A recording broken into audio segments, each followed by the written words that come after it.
इस कहानी की लेखिका है सोनिया सैनी। डॉक्टर थॉमस पिछले कई सालों से इस प्रोजेक्ट पर काम कर रहे थे। इस प्रोजेक्ट को तैयार करने के लिए उन्होंने अपनी जिंदगी के 5 साल लगा दिए थे। विक्टर एक आर्टिफिशियल इंटेलिजेंस से बना रोबोट था जिसका आविष्कार डॉक्टर थॉमस ने किया था। विक्टर बात कर सकता था, किसी के भी मन की बात जान सकता था और पूर्वानुमान भी लगा सकता था। डॉक्टर थॉमस ने विक्टर को इंसान से बेहतर साबित करने के लिए हर एक छोटी सी छोटी बात का ख्याल रखा था। उनका 5 सालों का लंबा इंतजार कल खत्म होने वाला था, क्योंकि कल ही उन्हें विक्टर को एक नेशनल साइंस एग्जीबिशन में प्रेजेंट करना था। सबसे खास बात तो ये थी कि डॉक्टर थॉमस ने विक्टर को अपने जैसा चेहरा भी दिया था। विक्टर को चार्जिंग में लगाने के बाद डॉक्टर थॉमस अपने अंग्रेजी नोवेल को पढ़ने के लिए काउच पर लेट गए थे। डॉक्टर थॉमस पिछले कुछ दिनों से लगातार एक नोवेल द सीरियल किलर को पढ़ रहे थे। आधी रात का समय था, आसमान में बिजली चमक रही थी। ऐसा लग रहा था भयंकर तूफान बरसाने ही वाला है। तभी डॉक्टर थॉमस ने महसूस किया कि विक्टर के कमरे में कुछ फ्लक्चुएशंस हो रहे हैं और कमरे से लगातार लाल रंग की रोशनी बाहर आती हुई दिखाई दे रही है। हैरान होकर डॉक्टर थॉमस विक्टर के कमरे की ओर जाते हैं। कमरे के अंदर का नजारा देखकर डॉक्टर थॉमस बिल्कुल सन्न रह गए थे। विक्टर अपनी जगह पर नहीं था। वह खिड़की के पास खड़े होकर बाहर की ओर झांक रहा था। विक्टर, ये कैसे हुआ? मैंने तो तुम्हें कोई कमांड नहीं दी थी। तुम यहाँ क्या कर रहे हो? विक्टर तुम्हारा माइंड रीड कर सकता है। विक्टर जल्द ही मिशन कंप्लीट करके लौटेगा। इतना कहकर विक्टर अपनी आंखों से लाल रोशनी चमकाता कमरे से बाहर निकल जाता है। ओ माय गॉड, ये क्या हो गया? ये कौन से मिशन पर निकल गया है? एक मशीन को इंसानों से बेहतर बनाने की जिद में कहीं मैंने कोई गलत आविष्कार तो नहीं कर दिया? थॉमस ने अपने माथे पर आता पसीना पोंछा और एक सिगरेट सुलगाकर अपनी टेंशन को धुएं के साथ बाहर उड़ाने की कोशिश करते हुए तेजी से घर से निकल गया। थॉमस को कोई आइडिया नहीं था कि विक्टर अब क्या करने वाला है। ना जाने उसने थॉमस के माइंड से ऐसा क्या रीड कर लिया था जिस मिशन को पूरा करने के लिए वह आधी रात को घर से निकल गया था। रात के 1 बज रहे थे। बेंगलोर के पॉश अपार्टमेंट में डॉक्टर निधि चैन की नींद सो रही थी। अचानक ही उन्हें एहसास हुआ जैसे कोई उनकी खिड़की के कांच पर खटखट की आवाज कर रहा है। हैरान होकर जैसे ही निधि अपनी खिड़की के पास पहुंची, उनकी खिड़की एक जोरदार आवाज के साथ चकनाचूर हो गई और उसके कांच के टुकड़े कमरे में हर तरफ बिखर गए। कांच के कुछ टुकड़े डॉक्टर निधि के आंखों और चेहरे में भी घुस गए थे। निधि दर्द से कराह रही थी। तभी उस टूटे हुए कांच में से एक हाथ अंदर आकर निधि का गला पकड़ लेता है। अपनी पूरी ताकत लगाकर निधि उस हाथ की पकड़ से खुद को आजाद करा लेती है और अपने कमरे में से निकलकर बाहर भागने लगती है। निधि को अपने कमरे में किसी के बूट की खटखट सुनाई पड़ रही थी। ऐसा लग रहा था कोई तेजी से उसके कमरे में चहलकदमी कर रहा हो। निधि का डर से खून जमा जा रहा था। दौड़कर वो अपने फ्लैट के बाथरूम में घुस गई और दरवाजा अंदर से बंद कर लिया। निधि की सांसें उखड़ रही थी। उसे समझ नहीं आ रहा था कि 12वीं मंजिल पर स्थित उसके फ्लैट में अचानक आधी रात को कोई खिड़की से कैसे घुस सकता है। निधि कुछ सोच पाती इससे पहले ही उसने देखा कि उसके बाथरूम का दरवाजा टूटकर जमीन पर पड़ा हुआ है और उसके सामने डॉक्टर थॉमस खड़े हुए हैं। डॉक्टर, तुम मेरे फ्लैट में इतनी रात का क्या करने आए हो? Silly question lovely lady. Thomas नहीं, विक्टर। इतना कहकर विक्टर अचानक अपनी गर्दन को 360 डिग्री में घुमा देता है और इसके साथ ही उसकी आंखों से तेज लाल रोशनी फूटने लगती है। तेज रोशनी से बचने के लिए निधि अपनी आंखें बंद कर लेती है। उसी समय विक्टर निधि को गर्दन से पकड़कर खिड़की तक घसीटते हुए लाने लगता है और उसी टूटे हुए कांच से उठाकर उसे बाहर फेंक देता है। एक जोरदार चीख के साथ निधि हमेशा के लिए खामोश हो जाती है। निधि को खत्म करने के बाद विक्टर अब बेंगलोर की सड़कों पर बेखौफ घूम रहा था। किल सुशोभित, kill him, yes I will kill him. तभी डॉक्टर थॉमस का मोबाइल बजता है और उसे डॉक्टर निधि की मौत की खबर मिलती है। मुझे लगता है विक्टर ने ही निधि को मारा है। अगर मेरा शक सही है तो उसका अगला शिकार जरूर आर्टिफिशियल इंटेलिजेंस डायरेक्टर डॉक्टर सुशोभित या नितिन ही होंगे। ऐसा सोचकर डॉक्टर थॉमस तेजी से अपनी कार चलाते हुए डॉक्टर सुशोभित के घर की ओर जाने लगते हैं। कुछ देर बाद, थॉमस तुम इतनी रात गए मेरे घर पर, बात क्या है? आपकी जान खतरे में है सर, आप चलिए मेरे साथ। थॉमस डॉक्टर सुशोभित को खींचते हुए अपने साथ कार में बैठा लेता है। अरे जेंटलमैन, क्या बात है, कुछ बताओगी भी? आखिर मेरी जान को किससे खतरा है? डॉक्टर, मेरे एआई प्रोजेक्ट के लिए मैं एक ह्यूमन रोबोट बना रहा था, एक ऐसा रोबो जो इंसान को रिप्लेस कर सके। मेरा इन्वेंशन, जिसे मैंने विक्टर नाम दिया है, वो सुन सकता है, बोल सकता है, किसी का भी माइंड रीड कर सकता है। उसके अंदर इतनी पावर है कि वो हमारे जैसे 10 इंसानों पर अकेला भारी पड़ सकता है।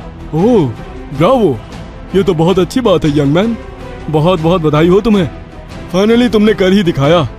डॉक्टर, बात सिर्फ इतनी सी नहीं है, विक्टर इज मिसिंग, वो भाग गया है एंड आई एम डाउट कि उसने ही निधि को मारा है, और मुझे ऐसा लगता है कि अब वो अगला शिकार करने के लिए आपके पास आएगा। ये क्या कह रहे हो तुम? लेकिन विक्टर निधि या मुझे क्यों मारेगा? उसकी हमसे क्या दुश्मनी है? आप शायद समझे नहीं डॉक्टर, पिछले 6 महीने से मैं इस प्रोजेक्ट में इतना ज्यादा खोया हुआ हूँ कि मेरे दिमाग में हर पल बस खुद को निधि, नितिन और डायरेक्टर यानी कि आपके एआई मॉडल से बेहतर साबित करने की बात घूम रही थी। अपने मॉडल को इंटरनेशनल लेवल तक ले जाने के लिए मैंने दिन रात एक कर दिए। आज तक रोबोट को इमोशंस नहीं दिए जा सके थे, लेकिन मैंने उसे इमोशंस के साथ साथ प्रोस्थेटिक स्किन लगवाकर स्किन और ह्यूमन लाइक बॉडी भी दी है। एक नज़र में कोई भी उसे इंसान ही समझेगा। जब विक्टर ने मेरा माइंड रीड किया तो उसे आपका, निधि और नितिन का डेटा उसमें मिल गया। तो क्या तुम मनी मन हम सबको मारने का प्लान बना रहे थे? जो तुम्हारे माइंड को रीड करने से उसे हमें मारने की इंस्ट्रक्शन मिल गई? नहीं डॉक्टर, ऐसी बात नहीं है। 5 साल विक्टर पर बिताने के बाद भी शायद मैं हार गया। मुझसे गलती हुई जो मैंने एक रोबोट को इंसान से बेहतर बनाने की कोशिश की। एक एआई प्रोजेक्ट को इतना पावरफुल बनाने से पहले मैंने एक बार भी इसके नेगेटिव एस्पेक्ट को देखने की कोशिश नहीं की। या यूं कहो कि मैं इस प्रोजेक्ट के लिए इतना ज्यादा पॉजिटिव था कि मैं कुछ देखना सुनना ही नहीं चाहता था। मैं पिछले कई दिनों से एक नोवेल पढ़ रहा हूँ जिसका नाम सीरियल किलर है। मेरे माइंड को रीड करते हुए विक्टर ने नोवेल की नेगेटिविटी और आप लोगों के डेटा को आपस में कंफ्यूज कर लिया और एक नई इंस्ट्रक्शन पर काम करने लगा। अब वो सीरियल किलर की तरह आप लोगों को ढूंढ ढूंढ कर मार रहा है। उसके इंटेलिजेंस में डेटा करप्ट हो गया है। उसे जल्दी ढूंढ कर डिसेबल करना होगा, नहीं तो वह इंसानियत का ही दुश्मन हो जाएगा। ये क्या कर दिया तुमने थॉमस? अब क्या होगा? अब हम क्या करेंगे? मुझे तो तुम बचाने आ गए, लेकिन नितिन और उसका क्या? इधर नितिन के घर की डोरबेल लगातार बजती ही जा रही थी। डोरबेल की आवाज सुनकर नितिन की नींद टूट जाती है। वो उठकर हॉल से बाहर झांक कर देखता है। सामने उसे डॉक्टर थॉमस खड़े दिखाई देते हैं। अरे थॉमस, इतनी रात को मेरे घर, सब ठीक तो है? Operation activated, eliminate Nitin. ये कैसी बहकी बहकी बातें कर रहे हो? मशीनों के साथ रह रह कर मशीनी लैंग्वेज सीख गए हो क्या? विक्टर की आंखों से लाल रोशनी निकलने लगती है और अगले ही पल वह नितिन का गला पकड़कर सीढ़ियों से छत की ओर ले जाने लगता है। थॉमस छोड़ो मुझे, मुझे बहुत दर्द हो रहा है थॉमस। नितिन चिल्लाता रहता है और विक्टर उसे एक बॉल की तरह छत से नीचे फेंक देता है। थॉमस और सुशोभित की गाड़ी तेजी से आगे बढ़ती जा रही थी। तभी अचानक ही सामने सड़क पर लगे पोल्स और उनसे जुड़ी तारों में स्पार्किंग होने लगती है और पोल तारों सहित एक एक करके नीचे गिरने लगते हैं। उन्हीं पोल्स में से एक पोल आकर उनकी गाड़ी के बोनट पर गिरता है। थॉमस गाड़ी को ब्रेक लगा देता है। चाहने पर भी गाड़ी अब और आगे बढ़ नहीं सकती थी क्योंकि सामने एक भारी भरकम सा खंबा गिरा हुआ था। थॉमस और डॉक्टर सुशोभित तेजी से गाड़ी से बाहर आते हैं तो देखते हैं सामने अपनी आंखों से लाल रोशनी बरसाता हुआ विक्टर वहां खड़ा हुआ है। विक्टर को देखकर थॉमस और सुशोभित घबरा जाते हैं। तुम्हें मरना होगा। No Victor, please no. Thomas, ध्यान से सोचो, कुछ तो ऐसा होगा जिससे इसे रोका जा सके। Please think again. Yes doctor, मुझे याद आया, इसकी बैटरी थोड़ी प्रॉब्लम कर रही थी, इसलिए बाहर बार इसे चार्जिंग में लगाना पड़ रहा था। मैंने सोचा था एग्जीबिशन के बाद इसका बैटरी सेक्शन अपडेट कर दूंगा, लेकिन उससे पहले ही ये सब हो गया। तुम्हारे कहने का मतलब है कि कुछ ही देर में इसकी बैटरी खत्म होने वाली है? बिल्कुल सही कहा आपने, लेकिन जब तक इसकी बैटरी खत्म नहीं होती हमें कुछ करना होगा, कुछ ऐसा कि इसकी बैटरी ज्यादा यूज हो और ये जल्द से जल्द डिस्चार्ज हो सके। अगर हम यहाँ से इस समय भाग सके तो ये हमारे पीछे पीछे आएगा, जिसमें टाइम और बैटरी लगेगी और इसकी बैटरी डिस्चार्ज हो जाएगी। 1 मिनट, मेरे पास इसका मोबाइल एक्सेस भी है, शायद उससे मैं इसको डिसेबल कर सकता हूँ।